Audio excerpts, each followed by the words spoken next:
Hey, let's talk about talking to our games. Here at the Game Tech booth at GDC 2019, I'm joined by Max, who's going to take us through some of the, well, man, it's a whole new innovative world, right? This is not something that was even being done a couple years ago, and we've gone from full stop to designing games that we can actually just reach out and talk to. Yeah, that's right. We've been working on a lot of games. Last year we created over 25 games, and along the way we've learned a lot of things about what works and what doesn't work, what makes for a really compelling voice game experience. So let's get started with one thing. There's a lot of mystique around how an Alexa works, right? But you guys have a little demo here to show us exactly how these, we call them skills, which are basically like apps. How do they work? Yeah. Okay, well, mind if I grab this? No, go ahead. All right, cool. So the basic structure looks a little bit like a screenplay, right? And actually when we prototype games, we write them out as screenplays and we play act them with each other. And then once we get them in a place where it feels really good, we start to build it out. The first construct is that of a session, right? So they open up the game and then they play it until they're done and then it closes. That is one session. The session is going to be made up of multiple dialogues. And so that's the player giving some input to the system and us responding with something that's appropriate. The player is going to say an utterance, and the service is going to route that to an intent. And so that's really helpful because you can use things like Amazon Yes intent, and that's going to capture things like yes, but also sure, okay, yeah, and it's going to be reinforced with our NLU service, so it'll map things really correctly, and then you're building your system around these intents, not string matching. You went by some stuff really fast there, by the way. You actually just said, oh, no big deal, it just listens and here's an intent and it figures out what you're trying to say. But let's be honest just for a second while we laugh. There's a lot of really cool stuff going on under the hood that we've worked for a long time, and I'm sure we've gotten much better in the last couple of years at.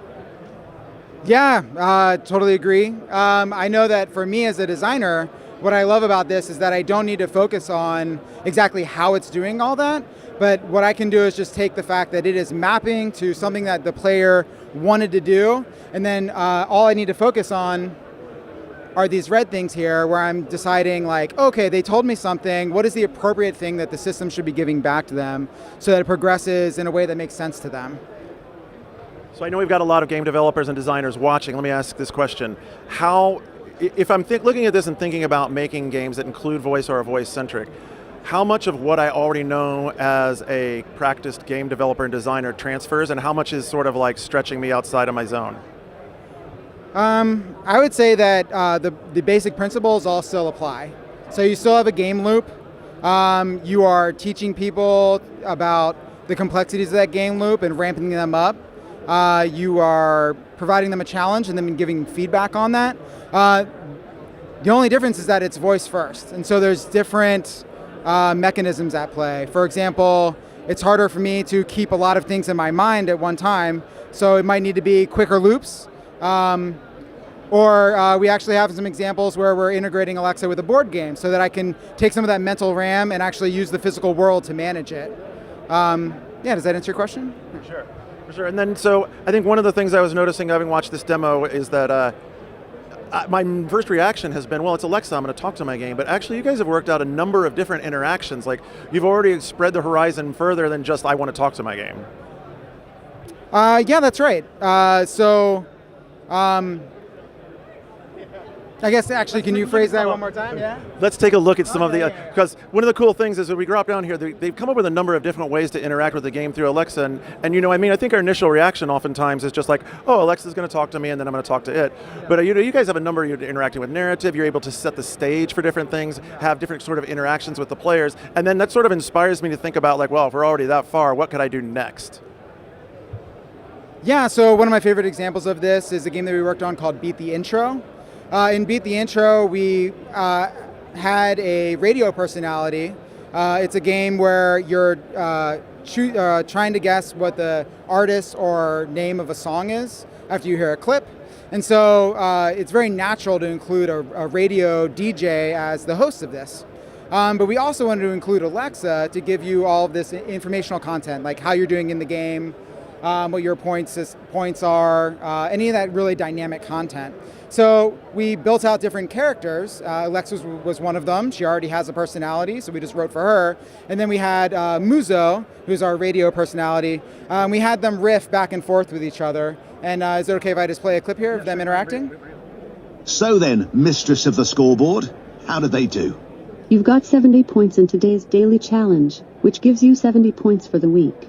You're doing better than 45% of players. Yeah, so they are riffing back and forth, and the DJ is providing content that is really specific to the DJ, whereas Alexa is being the assistant in the situation.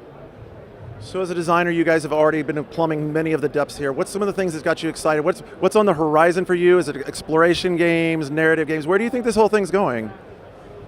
Well, just really quickly, I just wanted to jump over, so a few. So sure. One is a board game experience, Saint Noir.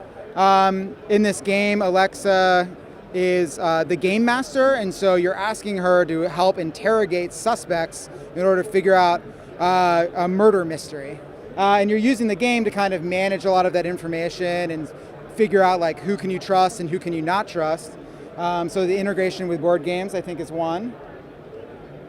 And then another is narrative-focused games. So a lot of what we do on Alexa is like listen to things that are a little more long-form, like music or a book.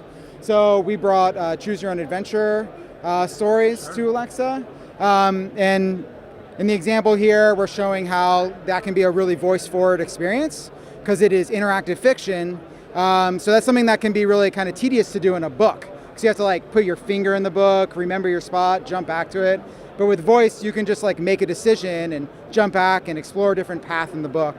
So we actually think those are the three main categories. So like narrative focus would be that choose your own adventure example.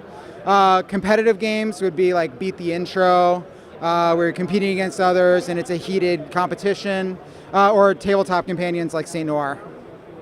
So still a lot. I mean, it's a very fertile field in front of us, right? I mean, this is how far we've come in a couple of years. Imagine what it's going to be like, say, in 2 years from now. And important to remember, Alexa does not mean that you have to have an Echo. This is not a hardware-dependent system, right? So this is a service that I can get into as a developer, you can get into as a developer and play around with. We hope you'll do that. Stick around. We're going to be back here at the Game Tech booth with more ways that you can dream big and build bigger in all of your games.